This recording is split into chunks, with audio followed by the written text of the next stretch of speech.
Let's have a look at how we can generalize convolutional operators that are typically used in convolutional neural networks so that they work on graphs.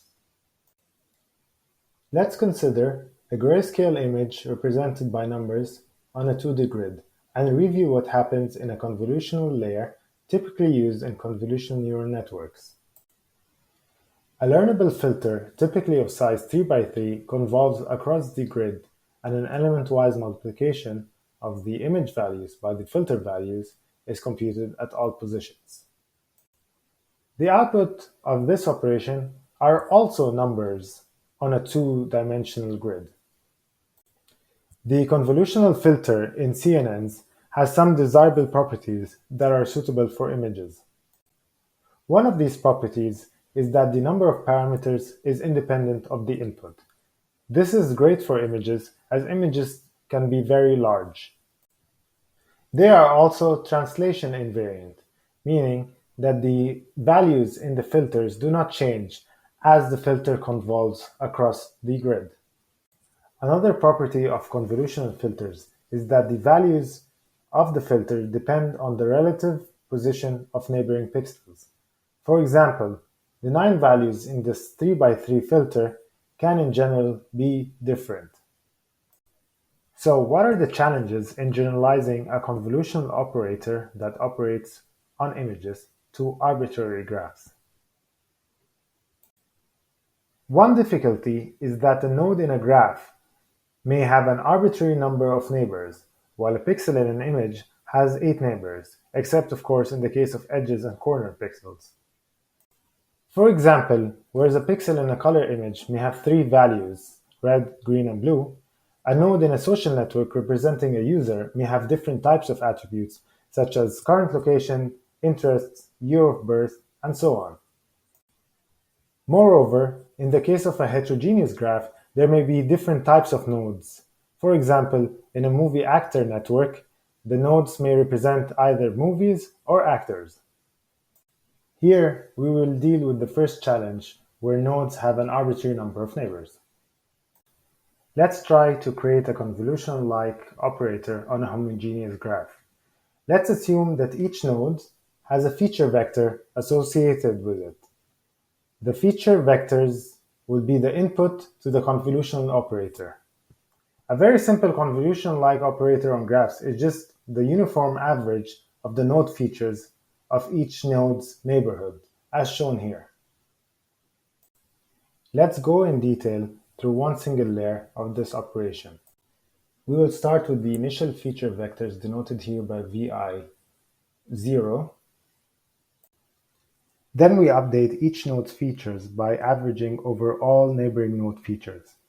Following this equation, for a given node I, we take all feature vectors of node i's neighbors and average them.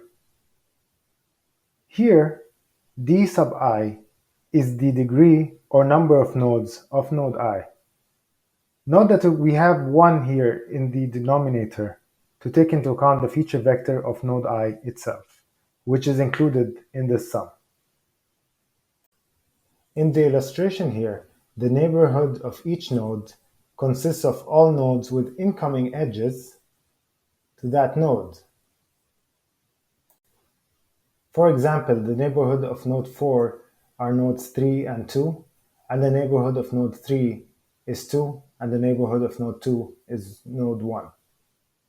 This definition of neighborhood takes into account the propagation of information along the directed edges. However, other definitions of neighborhoods are possible, and a neighborhood does not have to be limited to nodes that are only one hop away. Coming back to this equation, if we stack all feature vectors vertically into a matrix, we can simplify this expression into a matrix-matrix multiplication. The resulting expression is shown here. D is the degree matrix, which is a diagonal matrix containing the number of neighbors of each node on the diagonal. I here is just the identity matrix, and A is the adjacency matrix. If we denote all these terms here by S tilde, we get a simplified equation. So now we have an expression to update each node's feature vectors by the average of its neighboring feature vectors. We can repeat this averaging multiple times. After two applications, the updated node features will be influenced by the input features of the nodes that are 2 hops away. And if we apply this averaging k times, then the updated node features will be influenced by the input features of the nodes that are k hops away. There is, however, a limitation to how many times we can repeat this operation. For example, if the graph has a diameter of 5, that is, the largest, shortest path between any pair of nodes is 5, and we repeat the averaging operation 5 times, the node features in the final layer would be very similar. So how can this be used for a machine learning task on a graph? After applying this averaging operator on the node features k times, we are left with a final feature vector at each node. This final feature vector can be then used for downstream machine learning tasks. For the case of node classification, a final softmax layer can be used with some learnable parameters. The simple procedure we went through is similar to that described in the paper Simplifying Graph Convolutional Networks. The authors describe it as a very powerful and simple baseline for machine learning tasks on a graph that performs very competitively with several other more sophisticated convolution-like operators. Using a simple graph convolution in a machine learning task simply consists of preprocessing node feature vectors by multiple averaging operations, followed by a task-specific prediction layer. This table shows the performance of the simple graph convolution operator on node classification benchmark datasets.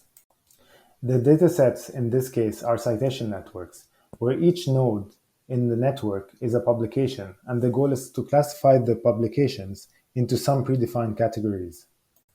We can see here that the simple graph convolution, or SGC, performs competitively when compared with the GCN operator. The GCN operator is quite similar to the simple graph convolution operator, but with an added nonlinearity in between each averaging step. So let's review some properties of the simple graph convolution operator, or SGC. Similar to convolutional filters in CNNs, the number of parameters is independent of the size of the graph. In fact, the feature averaging steps have no parameters. The features extracted by the SGC operator are localized features, as only neighboring nodes are involved at each step. A disadvantage of SGC is that all neighboring nodes are equally weighted in the averaging steps. This is in contrast to the case of a convolution operator used in CNNs, where the values of the filters depend on the relative position of the neighboring pixels. For example, the 9 values in a 3x3 filter can in general be different.